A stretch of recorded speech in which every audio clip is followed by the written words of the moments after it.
bar. What's up, ladies and gentlemen? Welcome to Two Blokes in a Bar, also known as the Levels/Bloke collaboration. First ever, I think. Good collab. It's a good collab. It's a good collab. It's the second time we've done it. But I've been on your show before, one-on-one, right? Yeah, absolutely. That was a good one. So maybe third time, without obviously skip a scope. Apologies for the background noise. We're actually in Whiskey Liquor Up, and that is spelled liquor up, but with a C-K-E-R. So that's not just me being salacious. You know, I wouldn't do that on this podcast, guys. I wouldn't do that. And we're in Vegas. We are in Vegas. Vegas. Got to deal with it, right? Got to deal with the noise. Apologies.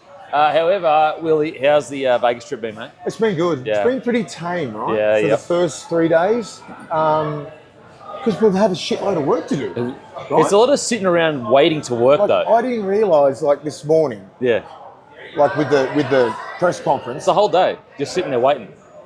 an hour, 2 hours, and we didn't do anything. Yeah, but you're just waiting until 3 hours until we spoke to Timmy. I was just like, what the fuck is going on? Because I didn't know. Yeah, It's my first time, and I was just like, hurry up, let's go. Mate. But then I understand, right? It's Yeah. just like, it's the way it goes. I was just like, all right, Yeah. it's the way it is. And tomorrow's going to be the weigh-ins. Apparently, that's just exactly the same. Mate, that's even probably worse, because today's actually supposed to be the day where you get the interviews. But yeah, that's just what it's like. Like you're working all day, but a lot of it is waiting around to get your chance to interview. But it's fun, isn't it? Oh, Do you know what I mean? Like, mate. we're here in the MGM, the MGM Grand. Yep. Like, you get access to Tim Tszyu, Manny Pacquiao was there. Fundora, Manny Pacquiao. They're superstars, you know. And man. it's like watching, I've always wanted to go to a fight at Yep. the MGM Grand. Yeah. And I just sat there and went, imagine the Mike Tyson ones. Mate. You know what I mean? Like, that was quite boring. Press conference today, right? Imagine Mike Tyson. Tim Tszyu's very quiet. He tried his hardest. Fundora, very quiet. Yeah. And all the rest guys were Mexicans. Imagine doing Mike Tyson in 91 or Oh, bro. Imagine what the one where he gets up and he's talking about, I'm going to make you love me and that. Yeah, I'm going to make you love me. Yeah, that one. Yeah. That one. Hopefully that was MGM. But yeah, it is so, I tell you what, even though you're sitting around a lot of time, you get to see Sean Porter, Chris Algieri is here as well. All these different... Mayweather's dad. Yeah, Roger was there as well. One of the crazy... I'm forgetting his name now, the announcer, Lukey. Sorry? I forgot his name, but he's like the voice of boxing. The old bloke? The old bloke. He's just walking around normally. Yeah, just walking around like a normal old bloke. He's right there. I said, that's the guy who does a heap of We'll get his name up soon. But is it Mannix, maybe? No, probably not. Anyway, it's just a trip. It really is. It really. When I say I was bored, I wasn't that bored. Right? No, I'll tell you what is really boring: an actual real job, digging ditches, pulling cable. We're in Vegas. We're very privileged to be here. Oh, mate, we get to sit at the table. They gave us food and everything's done for you. And I'm like, all we have to do is wait. Literally, wait and sit on our phones. That's about it. It's the best. It's the best. Can't whinge. Now, I will say, mate, some big news dropped while we were gone. So there was a lot of talk about Kalen Ponga, potentially moving on to rugby union. And the noise was like the drums were beating louder and louder to the point where, even us who have been in the game for so long were like, oh, is this is real? Initially, you're like, beat up. But it got so loud, you're like, I'm starting to kind of think this might have a bit of where there's smoke, there's fire. And then KP puts out a post, I'm staying to 2027. That's good. What are your thoughts, mate? It's good for the game, yeah. Right? KP is like a genuine bona fide superstar in our game. We lose him, that's just another massive name. We can't afford to do that. To Union, Union is struggling at the moment, right? Oh, massively. They need superstars. Yes. Look like Joseph Suaalii, look where he is. He's front and centre of every single campaign that they're doing. And he wasn't even a star in league. Yeah, and he wasn't a superstar in league, where Kalen Ponga is a superstar in league. Good-looking cat, presents himself well, gun player, and I'm happy that he's staying. Yeah, I'm very happy because I don't want when it's superstar sort of stuff, I'm like, stay in the game a little bit longer. Yeah. And I'm glad that he went, all right, I'm staying till 2027. Yeah. And two more years at the Knights. I just think that when you think about, okay, let's say he was to leave. Yeah. And then you go, well, what star power is going to draw people to the games? Obviously the Knights are literally the most loyal fans in rugby league. But if he was to leave, you look at that squad, you've got guys like Bradman and Best and that, but they're not on the level of a KP. Nowhere near it. I don't think anyone, and as I said, KP is like a top 5 most popular sort of player. Oh, mate. Right? You've probably got Reece Walsh, Kalen Ponga. Latrell moves the needle. probably 3. Yeah. Right? As they're like the genuine 3 rock stars. You turn up to games to watch them play. Yeah, right. absolutely. And to lose that sort of player, to even think about it, would have been the biggest.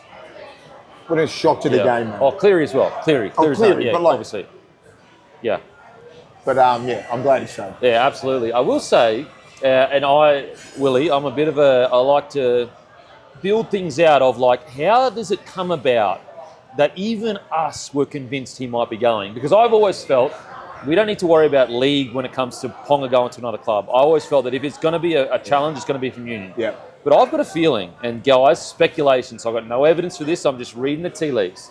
I reckon it came from the club. I reckon the club looked at that contract, looked at his winning percentage, and the club was the one leaking this information to try and get him out there. Because where else did it come from? Yeah. Journos get told by someone. Someone says something. 100% it leaked out. From which side? It doesn't benefit Kalyn Ponga for that to leak out because he said he's staying.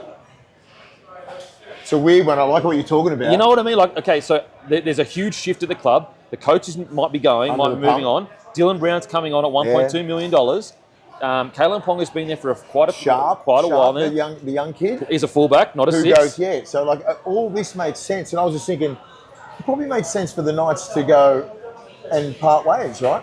Because they can't get over the hump, right? They're not going to win the comp, right? So Sharp, fullback, Dylan Brown, 5'8", and if we lose KP, well, we tried for the last 5 years, and it hasn't worked out. And that's why in the post he said, "I want to thank my supporters." And I don't know, I'm probably reading too much into it, but like if you're Kalyn Ponga, and you're like, where is this information coming from? But why would they do that? Well, because he's on 1.4 million, and there's a newish Peter Parr got there a couple of years ago. O'Sullivan got there, I think, about 12 months ago. He was the Warriors and the Dolphins. Yeah. And I just wonder whether they were trying to kind of make it happen. Make some room on the cap. I don't have any evidence for it. Well, we said it last week. I said it makes sense to me. And I'm not sure it comes from, wherever it comes from. Yeah, it's just speculation at this stage. But I was like, it makes sense because Fletcher Sharp is not a 5'8". He's not a 5'8". He's not a 5'8". He's an out-and-out fullback, and you could probably get him for nowhere near, not 1.4, probably 400K you get him 400, right? And then you can go and get another sort of a halfback, maybe. Easier said than done, right? Trying to get a halfback, but bolster your forward pack up a little bit more. It's desperate for forwards, right? Desperate. So I was like, that sort of makes sense, right? Yeah. And if KP was actually talking to Union, I was like, okay, well, he's sort of been alluding to that for the last, 3 or 4 years. I want to be an All Black, all this sort of stuff. I'm like, well, now's the time to go because you're 27 years old. Yeah. You're in your prime. You've had a few head knocks. You've had a bit of injuries, like all that sort of stuff. It's like, maybe I should go to Union because it's not. It's a physical game, but the position that he would be playing in, whether it be 15, whether it be like 10 or whatever it is, it ain't like rugby league where you're just getting slammed and everyone's just trying to get. When Ponga plays, what's the game plan? Kick it to him and just try and flog him. Jam him. Every time. Out the back, jam him. Every single time. I will say as well, he definitely wouldn't have walked into the All Blacks. Fuck no. So you get like if you're KP, you're sitting there going, all right, I'll go to a Super Rugby club. Right now, let's say he was going to go New Zealand. Right now, New Zealand Rugby is in like all sorts. There's like an $80 million loan that's like crazy. So you're KP, there's no way a Super Rugby club would be offering him $1.4 million. No. And so you've got to ask yourself, if you're KP, you'd have to go for probably $800K from a Super Rugby club. You're at long odds to play for the All Blacks. You've already alluded that you kind of don't want to play for Australia. Like that's already kind of been out there when it comes to, that last year when he was going to get selected for the Kangaroos and then all that stuff happened. That's the best from Mal. Oh, mate. Yes, good. That's one of the best I've ever seen. I get it. And I thought he's either going to go to Japanese rugby or French rugby because obviously he's been living in a bubble his whole career, right? I get it. If you want to get out of the game, go now. Go all the way out, and get the hell out of here. Don't just go to the All Blacks because that's probably way more pressure than any other team that he's ever played for. And the chances of him making it, like, honestly, when you look at that All Black side, like, they probably put him in the squad just to, like, KP is a part of the squad, whatever. A bit like RTS. Like, RTS was a Dally M winner, just like KP. And he made the squad, but he didn't go out and absolutely dominate it. With Union, right? if you're a leaguey going over to union, right, they stick together. Oh, of course. You know, like the amount of tries that Wendell would have scored if Latham had a pass inside. Do you remember that? Like, you know, like because they don't.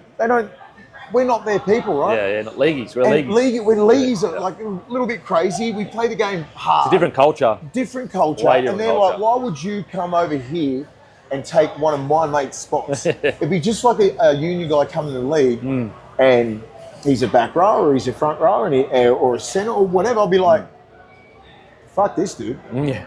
You know what I mean? I'm Mate, you know what's funny? It's I didn't realise it at the time, but I look back now and I experienced it coming from soccer, that the leagueies were like, who the fuck's this bloke? Like, just rocking up to a pre-season, you know, getting picked out of under-19 Colts, getting put in reserve grade before blokes that made under-19s, under-18 Queensland sides. And now I look back, and you're right, that was it. The leagueies were like, who the fuck's this bloke? Leagueies are tight, mate. Yeah. You know that. You've been in the game for so long and you fair. understand it, right? Because like anyone who come into our fold, even if you come from another club, Yeah. an NRL It club. takes the time to get the an respect. NRL club, Yeah, I'd be like, who the fuck is that? he's got to earn the respect. Like, I didn't talk to Willie Tonga for a year. Mate, Corey Parker didn't speak to me for a year as well. Randy Matua didn't speak to him for 2 years because they had to earn the right because that's when the school that we come through. Yeah, yeah. You had to earn the right. Now we're best mates, obviously. But you had to, that's coming from a league to league player. Yeah. Imagine League to you're union. coming from union to league or league to union. Yeah. You've got to expect it. Yeah. You've got to expect it, right? Yeah. So imagine going from there to the ABs, the All Blacks. You're not going to the Wallabies. Nah. You're not. The Wallabies they're struggling so much, they need, people to come they need across. a Kalen Pong. I'm Yeah. still he's doing wonders, but like, imagine if he went to the All Blacks and like Tuivasa. It was like him, he was just another player, like a squad player to him. Yeah. And so, And that's exactly what would happen to Pong. yeah, interesting. I am super interested to see. He says there he's there till 2027. Where does he end up after that? Like, is it the Roosters chat that's been going on for years? I'm not sure. He wants to win a comp, mate. You reckon? Yeah, and I don't see the Knights winning a comp in the next 3 years. Well, the tough thing is they got $1.4 million in their fullback, $1.2 million in their six. So it's like, where's the rest of your cap? Like, it's the age-old tale. If you want to win a premiership, you need key players taking pay cuts. Yeah. It's that simple. Happened at the Broncos, happened at the Bulldogs. The Dogs. Manly did it. Manly did it. It ruined the whole club when it changed. At Broncos, so everyone was aware that everyone's on unders to try and win this comp. And at the Knights, when you've got all that money in the halves, it's just not going to happen. Yeah. It's not going to happen. I agree. And it builds that tension between the players, right? And you think it doesn't, right? But it's like... Subconscious. It's subconscious. Subconsciously, Yeah. and then the chats start. Yeah. And then the groups get a little bit here, a little bit here, and they're going, why is he on that much money? Yeah, he's injured, he's been out for all that. Why isn't he winning this games? Yeah. Yeah. Why isn't he taking us to Because the top? that's what you got to do when you're on that money. You got to win, literally win games. Are the guy, you're getting the ball Yeah. when it's crunch time. Yeah. We expect you, KP, to fucking win us a game. And he has done that. He has just done that. not I would say not consistently He's enough. banged up. Yeah. People need to understand, like, the injuries that he's had in the last couple of years it's crazy. The Liz Frank, he can't power off it. He's had little soft tissue injuries, everything like that. So people need to understand that. So once he gets his body fully fit, then you can get the best out of him. Absolutely. But he needs help. Oh, and He needs help. hopefully Dylan Brown And can is bring Fletcher Sharp? What do you do with Fletcher Sharp next year? See, this is they're talking about 6-7. I think what they're trying to look at is Kalen Ponga plays 7 in attack. So as soon as they get into that 20-metre mark, he just goes into first receiver, and basically he's got essentially 2 fullbacks outside him with Dylan Brown to 5'8". But you understand, he's got a fullback running game. And so I think what they're trying to go is, look, if Dylan Brown has just a long kicking game, he can just, kick to the corners, long kicks coming out of our own end. Obviously do more than that, but like the minimum. But we get inside their 20. KP going, we've already actually seen it. KP goes into first receiver quite a lot. Yeah. And so I think that's what they're trying to make happen. However, with these leaking of these stories, I just wonder who they're from, because that would suggest to me there's some people in that club that think they're spending too much money on 2 players. Yeah. And him being at 7 is the biggest waste of time I've ever seen. I wouldn't play him I'd play him at fullback. But I know, but just say at 7, the amount of the skill sets of the middles right now, and you want I would love KP to play first receiver. Yeah. I do not Less want him time. around the back. Yeah. I don't want him around Less the back. time and space. Get the ball, and then what's he going to do? Little dummy. The inside pressure will absolutely destroy his game. Yeah. So I don't think that's the case because you're taking away his strength. Yeah, which is around space. the back and skinning like the 4-man and bringing him in and playing. He plays out the back, plays out, plays short. He's got he's got this higher skill set. You put him at first receiver in the red zone, defend him at fullback or whatever. Stupidest idea. Yeah. Alrighty, next big topic. Cowboys got defeated by the Dolphins. Looks like this season is essentially over. Peyton under pressure. What are your thoughts on the Cowboys, and should Peyton be under pressure? Well, Peyton will be, because you need to win, right? That's 2 years in a row, no top 8, especially after that year that they had. I think they squeezed through last year, but the year before I think they missed. I think they might have squeezed through. Did they get through last year? Yeah, they made for 2 years. 2 years, wow. So, Todd Payton, I heard, has been under pressure for at least the last 18 months, right? Okay. And there's a guy called Josh Hannay, who's touted as the next big thing as a coach, right? Yeah. North Queensland boy. Yeah. Played for North Queensland. Played for Queensland. Very beloved up there.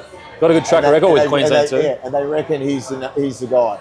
So if North Queensland, I backed North Queensland because I thought this is the game that they need to win to start a little bit of a roll if they wanted to make the 8. Yeah. And they turn up like this. And the Dolphins are very beatable right now, right? I get it with Katoa and a couple of guys playing. There's so many players out. They've got like 6 or 7 starters out. And you still get dusted like that. Yeah. It's not good signs. It's not good signs. And I love Big Rod. He's a good friend of mine. But like, I know what they're like. They want their own up there. Yeah. It's tough. It's so hard with the Cowboys because anytime I feel Peyton's under pressure, they respond really well. I think the difference is it doesn't seem like they're responding really well this year. No. Whereas like last year, I'm pretty sure they went on a bit of a run last year and they ended up making the 8. Came 5th. And I think that's when the Sharks... They had a good year last year, didn't they? Yeah, and Sharks beat him in the prelim, I'm pretty sure. The semi-final, then they played the Panthers in the prelim. But yeah, so like last year they went through a similar situation. I think they started the year really poor. And then I was sitting there going, I think Peyton's under pressure. And then they just went on this crazy run. The problem is that that's all well and good, but you can't really build a long-term... you can't build towards a premiership like that, where you're going on these runs in the season. Very inconsistent. And we saw this year that when he tried to have that push where we started poorly or whatever, they just didn't respond, and now they're struggling. But you have a look how they play, right? They play in like 20-minute spurts. Yeah. Like they'll be really good. No, it's that. Yeah. They'll be really good for 15, 16 minutes and put 16 points on you. And then the rest of the half, it'll even back up, and then they'll have a crack in the third quarter, and then end up getting beat in the last quarter. And I'm like, how the fuck do you do that? It's super inconsistent. And is it coaching or is it the players that he's got? So the last week when they played the Dogs, I thought that was one of their best performances. And they probably should have got us. Just the worst completion. They dropped the ball because they dropped so much. Oh right? my God. So if they didn't, they probably nearly would have got us. Because they were running hard. Do you reckon that's because the Bulldogs' attack is so poor and that's why the game was close? But we defend so good. So well. So you can't give us field position like that. You can't do that. Whatever they did, I watched the start of the game, I went, ooh, we're in trouble here. And then when they started making stupid mistakes, and we just go strangle, play that sort of game, complete your sets, get to the end of sets, jam them down there. And I was like, God, because that was a game where we were a little bit off and they still couldn't capitalise. It's going to be interesting because there are a few coaches under pressure and Hannay seems to be the next man up that everyone's talking about. And it's a little bit like the Serraldo situation that he had quite a few choices. And I just wonder with the Cowboys whether they need to make a tough call now. And that tough call could be we're staying with Peyton. Yeah. But if they don't make a call now, they could miss out on Hannay because obviously Adam O'Brien's under pressure. Desi's gone. Like, I know he says he's not, but he's gone. Yeah. And so that's at least 3. Then you've got to mention Benji to a degree. He's not, under as much pressure, but he's still under pressure. And so if you're the Cowboys, if you want to get in, you got to get in now, Bahane. And that's a tough one. That's a tough call that you're going to make. Does Big Rod deserve to be sacked? And they've made the finals every year except for 2 of the years he's been coached. So three years they have, I think, and 2 not. Yeah. It's a tough one. I look at the only thing one of the things I have in Toddy's favour is that he didn't sign Taumalolo on this 10-year deal. No.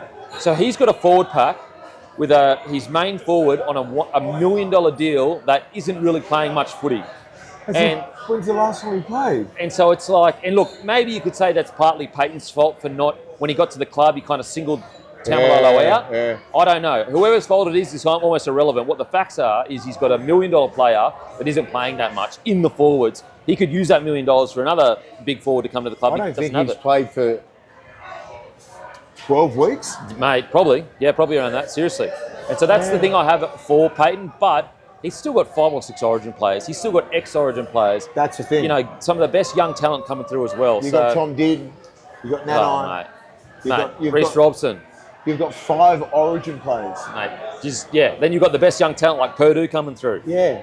And I'm like, Scotty Drinkwater, you know, he's Origin talent. He's a gun. You know. He's just behind some really good fullbacks. Yeah. So I guess we'll see. Now this top 8, mate. So the Fox predictor or whatever said they had the Storm as minor premiers. I think that's crazy. I think the Raiders have almost got a lockdown as minor premiers. I think that what I do believe, though, I agree with the fact that I reckon Storm are just about to explode. Yeah. I reckon Bellamy's been waiting for post-Origin. But I think the Raiders, when you look at their run home, like they really should win most games. The Storm would have to win every game, and the Raiders would have to drop 2 games for them to be able to win the minor premiership, which I just don't see happening. Yeah. The Storm will drop at least 1, which means the Raiders have to drop 3. I've got the Raiders as minor premiers. Yeah, I do too. Yeah. I don't think the Storm really care if it's 1, 2, 3 or 4. They've done it so many times, they don't give a shit about a minor premiership. You get $100,000, who gives a shit? Yeah. Like, okay, yeah, you get first, 4th, but like... It doesn't matter, they can all beat each other. Yeah, so I will say it's interesting to watch Warriors, Dogs, Broncos, Panthers. I think that's going to be an interesting next few weeks. Panthers are still 2 wins off the Broncos and the Warriors, so they'll need to be perfect. Yeah. But I reckon the Broncos, Warriors and Bulldogs, there could be a bit of movement there. Yeah. I think the Bulldogs would be interesting. Because Galvin will be playing this week. Yeah. And I knew that he was going to get named this week, right? Because Ciro said, look, get through Origin. Yeah. And then we'll pick our best side. Yep. And he's in their best side. Okay. Then you can go with him. Yep. And everyone was like, "Oh, you got to rip the Band-Aid off." Yeah, he was going to. Yeah. Okay. Like he did, but because he told me, he goes, "This is what I'm going to do. This is what's happening." After Origin and the game after Origin, the Cowboys, which you still didn't have Yeah. So now full deck of cards. He's halfback. Oh, okay, right? That makes sense. So that's what he had planned all along. So now he's got 6 or 7 games. With the actual starting side. Yeah, with the run, and then you can see how it goes, right? That makes sense, because everything else didn't make sense. I'm like, what's the difference between last week, this week? That does make sense, though. Why, I guess, first of all, you're giving Sexton every opportunity to hold that jersey. Yeah. Second of all, why would you put Galvin in to build combinations when you don't have most of the key players there, or at the very least some good ones? Okay, that's interesting. Do you think Bulldogs, is there a chance Bulldogs drop to 4th, maybe 5th, or do you think they'll kick from here with Galvin at 7? I think the Warriors will drop right down. Okay. I think the Broncos will go like that. Okay. The Broncos could finish, I reckon, maybe even 3rd. Honestly, they could finish as high as... And the Dogs could finish 4th. The Broncos, if they went on a run, could finish as high as 2nd if the Storm don't end the season well. I think the Storm end the season poorly and the Broncos go on a run, but I doubt that. I think the Storm are going to kick. Okay, now the top 8. Now, we'll go back to like Panthers, Dolphins, Seagulls are currently top 8, but some people have got games to play. Me personally, I've got the Panthers, Dolphins and Roosters in my top 8 at the end of the year. Who have you got? Oh, the Dolphins they keep surprising me. Yeah. I think they're the dark horse of the top 8. They're the only team to have beaten Storm, Dogs, Panthers, and they beat them all 13 plus, I'm pretty sure, if I recall correctly. Like, easily. And I'm just like, how do they keep doing it? Crazy. Mental. They're the best. The coach, Wolfie must be a good coach. Yeah. Katoa, my God. I've never seen anything like him. If you were going to sign a 10-year, Deal? I'd do it tomorrow with him. Bang, right now. I'd have like, I'd say to him, listen, we can give you 1.5, but we'll never win a premiership if we give you 1.5 because we need to save money to get someone else to the club. Fuck it, just give him whatever he wants. Fuck. I've never seen a 21-year-old like that. You know what? Look, it's a big thing for NRL. It is, for sure. But I reckon Tonga win a major trophy within the next 5 years because of Katoa. I reckon it happens. The next World Cup or the World Cup after that. The next 5 years, they win a major major trophy because that's the only thing you've ever missed. That's the only thing that Tonga's ever missed. Is a out and out number seven that gets them around the puck. They've always had crazy Mad outside forwards. backs, mad forwards, decent dummy halves too, but a genuine, even decent sixes, good sixes, but a genuine seven. Now they're going to have Tainu there. Oh, bro, it's crazy. That's what I mean. In the next 5 years, Tonga, I reckon they win a. But the rest of the top 8, that's what gets me. Can the Roosters make it? I think so. I think the Roosters at full strength are going to be a problem. And the Panthers definitely. Yeah, they're locked in. Everyone's shitting themselves. If you're in the top 4, I will say with the Panthers, I don't think they're at the same level as what we've seen them in the past. But I just think that they're playing really conservative, strong footy, and that's going to get them in the 8. I want to see them in finals footy. The scary thing about finals footy is them outside the 8. They're the most composed out. Like people, it's almost like the Mike Tyson effect. If you're playing Panthers in finals footy, you're wigging out before you play them because you're like, fuck, what's going to happen here? Because they've done it so many times. Exactly. Like you're going to be sitting. Whereas most of these guys, like Broncos, have a little bit of experience in finals footy, but nowhere near as much as Panthers. They've played one final series in 4 years. Eagles, Sea Eagles, yeah. Dolphins, no experience in the finals. Raiders, not last year, so not really this. A little bit, but not much. Storm, obviously, heaps. Doggies, a little bit. Whereas like the Panthers, it's like fucking the whole team is, outside of a few rookies. I think the Sharks jump a lot of those teams and finish 8th or 7th. Okay, so so you got to replace. So Manly's out. Manly's out of my 8 too. But that means they would have to replace the Roosters then. Because you can't, if you've got Dolphins, or are they replacing Dolphins? I think the Dolphins will fall out as well. Okay.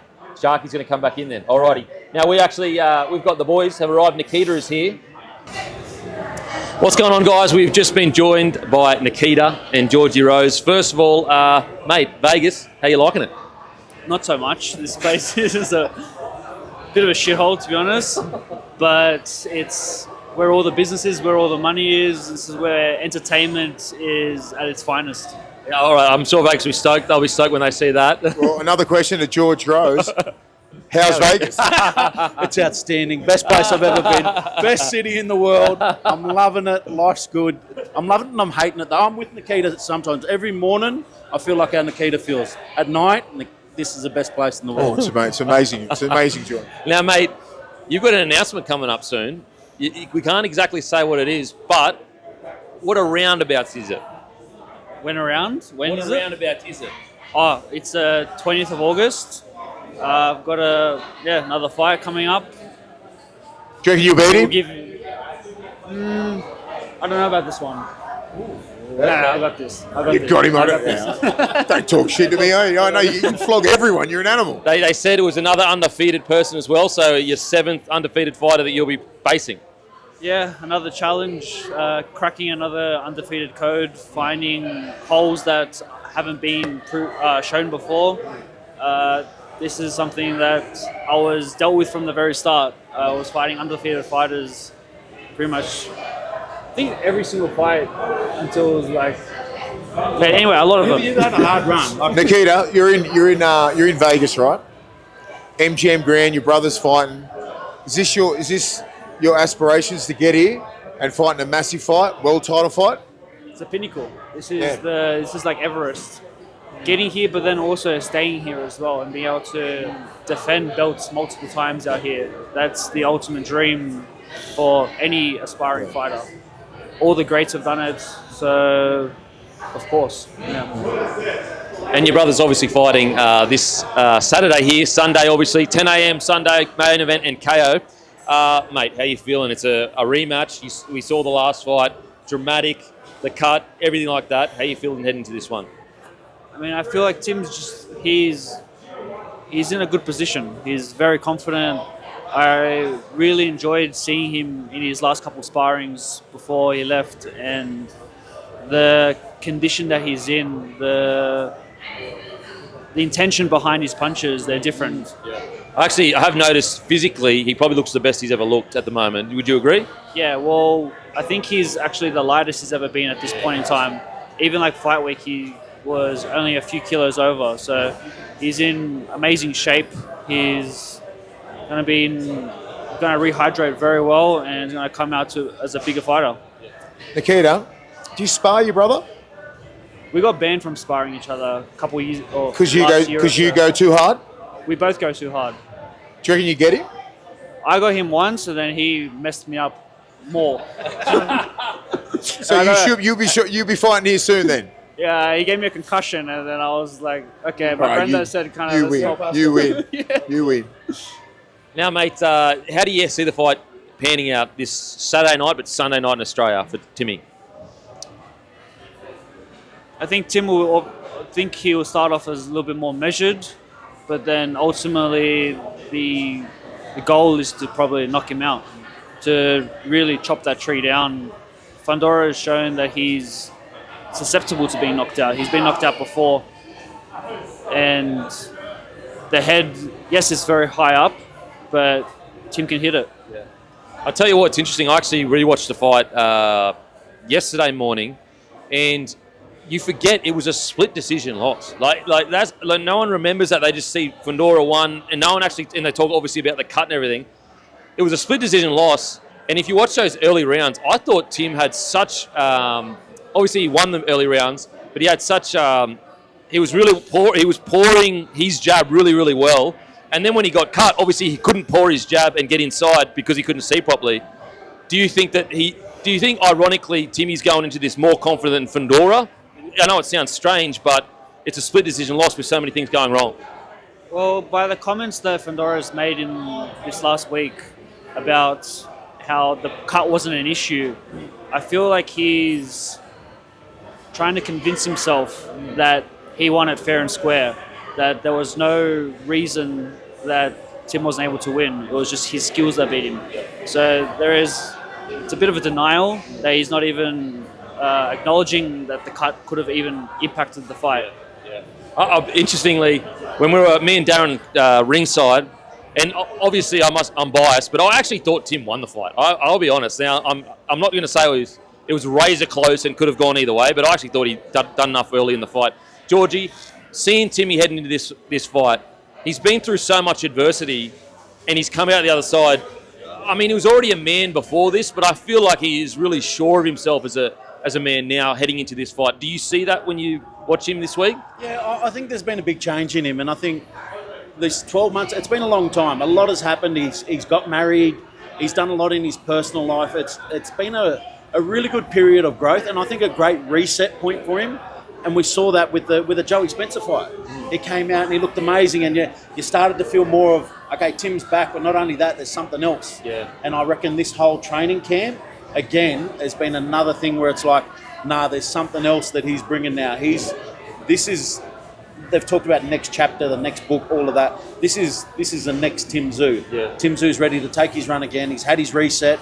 He's experienced the highs and lows, so he knows how they both feel, and he knows how to deal with them.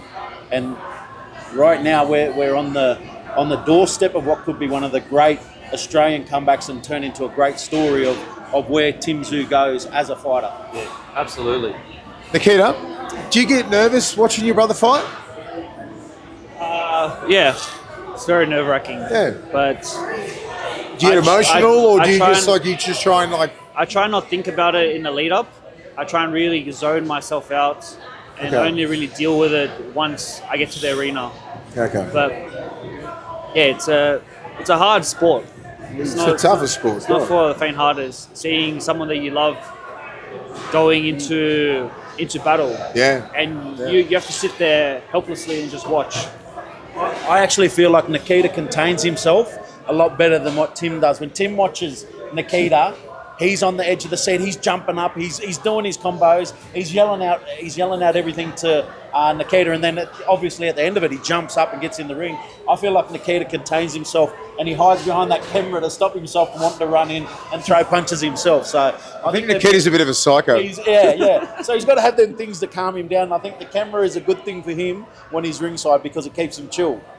But I'm not going to have the camera this time around. So if the broadcast ever hits me, you'll see me looking like a psychopath, just like sitting there, just death staring. Mate, your own career, what do you reckon you've added to your game over the last few fights? Do you think is it going into next fight a little bit like Timmy, more mature approach, or is it just I'm going to go in there to bang as I always do? I've learnt a lot in this last year of not fighting the most. I've done a lot of self-reflection and made a lot of little adjustments to my technique, my way of training. So August 20th is going to be my first real test to put that into action. Will there be much adjustments to how you box? Because if there's one critique, it's almost you enjoy the contact too much. Like if you enjoy the actual getting on the inside and exchanging, are you going to tweak that a little bit, or you just think that's a part of your game? Fuck no, just go hard. Go as hard as you can, all day. I think that's just kind of instincts in me. I can't. It's like nature. When you shit the bed or something, that's where you have to kind of. You either got it or not, right? That's your kind of like your plan B or something. I always kind of revert to that kind of stuff. Well, you walk towards the fire rather than running away from it, pretty much. Yeah, in a way, it's in a way how I was brought up. Yep. Two older brother, an older brother and older cousin, always beating me up. It's the little brother syndrome, man. Yeah, I had to use my energy for everything. to fight back. Yeah. I'm a little brother. I don't have that in me. I'm a little brother. What happened? I didn't My get brother's 6'8" and 140 kilos. Oh, mate, It's dangerous. Yeah, mate. I'm 6'5", 120. He's 6'8", 140. He's the only bloke I wouldn't fight. Beat the shit out of him. Mate, George, a lot hasn't been spoken about. The fact that people don't remember that heading into the last fight, he had 11 days to prepare for one of the most unique body shapes, literally in boxing. Yeah. Whereas, Fundora was preparing for a relatively orthodox fighter. Yep. Relatively orthodox. Yep. Timmy's not all orthodox, but relatively orthodox. On top of that, it was the first time headlining in America. It was the first main event on Amazon Prime. All of these factors that worked against Timmy are no longer there. Yep. Is there a chance that we see him completely dominate? Well, I believe that he will. I absolutely believe that he will. And everything that you just said is correct. I thought that Fundora's preparation last time around, Boachuk was a very similar fighter. He's a tough, come-forward fighter who gets in and swings. So does Tim. Tim comes forward, he'll get in and he'll take the fight to you. I believe Tim's got a lot more talent than Boachuk, but I think the Fundora had a much more smooth transition in opponents last time around, and this time Tim's had a great camp. Tim looks fantastic. He's ready. They've worked out their game plan. They know what worked last time, but they're also prepared for changes that Fundora might make, because Fundora got tagged. Yeah. He got tagged hard last time around, and he's going to have to make changes, because I think that if he doesn't make changes, Tim finishes this very quick. Yeah. Totally agree. Yeah, if you actually go back and watch that fight, not all the blood was Tim's. He actually had a massively bleeding nose. Fundora did. Yeah. Now, he has come out and said that he wants to fight on the inside. And I guess, do you believe he will fight on the inside? Hey, if he's coming on the inside, that's half of the game plan done. They're sorted there. Yeah. That's the biggest problem with Fundora. He's trying to get in on the inside. The bloke he's 6'6". He is weird looking, isn't he? He's got long arms. I don't know how he makes 69 kilos at that height. Fucking 70 kilos. 6'6". You're not going to make 69 kilos, right? I was 69 kilos in year 5. Well, look, my thing, right? So I'm 6'2". I'm reasonably tall. This guy's 6'6". That's a huge advantage in height. If I had an extra 4 inches, I would do so much damage. So would I. Oh, you would. An extra 4 inches. Yeah, you would. Everybody would do a lot of damage. We would all do a lot of damage. He's a tall man. He's got that extra 4 inches. He's going to be very good. All right. I didn't know he had 4 inches. Okay. Now, Nikita, have you put any voodoos on anyone lately, or worshipped any, I guess, gods that have been forgotten, or are you just doing normal things at the moment? That's all in private. I'm not going to bring that stuff up for the public. Mate, so the announcement will be on the 22nd of July. The fight is on August the 20th on Main Event and KO. But make sure, guys, to tune in this Sunday, 10 a.m, Main Event and KO. Watch Timmy get all the way back to the top of the mountain and then beat his chest and say who is next. Cannot wait. Timmy taking over.